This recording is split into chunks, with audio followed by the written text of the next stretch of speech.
মাহফুজ এগিয়েছে, ফ্লেকার এগিয়ে যাবে। এই জায়গা থেকে অনেকটুকু লং ডিস্টেন্স, শুভ পিছিয়ে পড়েছে। মাহফুজকে একটু অপেক্ষা করতে হবে, যে করেই হোক না কেন। তার এইচকেরা প্রস্তুত হচ্ছেন।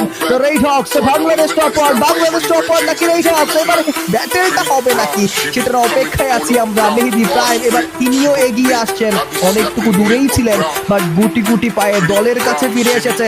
কুট্টুস হাই গ্রাউন্ডে অ্যাডভান্টেজ নিয়েছেন, নেজাতকে আপার গ্রাউন্ডে দেখতে পাবো। ব্লেড রাহাত পিছিয়ে পড়েছে, 2-2 স্প্লিটে গিয়েছেন আর এইচকেরা। এবার 1 স্প্লিটে এগিয়ে যাবে বাংলাদেশ টপার, এগিয়ে যাবে শুভ, এগিয়ে যাবে মাহফুজ। শুভর সামনে ব্লেড হামলা চালাবেন। ও মাই গড, বাংলাদেশ টপারে দুটো প্লেয়ারকে চোখের পলকেই গুলি চাপ করেছে তার রেড হকসরা। ইটস লাস্ট চার্জ, শুভ গডের শাটডাউন। মেহেদী প্রাইম পালিয়ে যাচ্ছে, আর এইচকে পালাতে দিবে না। পুরোপুরি ভাবে বাংলাদেশ টপারকে ডমিনেট করবে, বাংলাদেশ টপারকে ডিস্ট্রয় করবে। এন্ড আরো একটা আজকের লবিতে আর এইচকেরা প্রমাণ করতে চায় তারা সেরাদের সেরা। লাস্ট একটা শট, মেহেদী প্রাইম পালিয়ে যাবেন, পুরোপুরি ভাবে ভেহিকল ডিস্ট্রয় করেছে। সুযোগ বোধ হয় নেই, বাট মেহেদী তার তরফ থেকে শেষ সময় চেষ্টাটা চালিয়ে যাবে।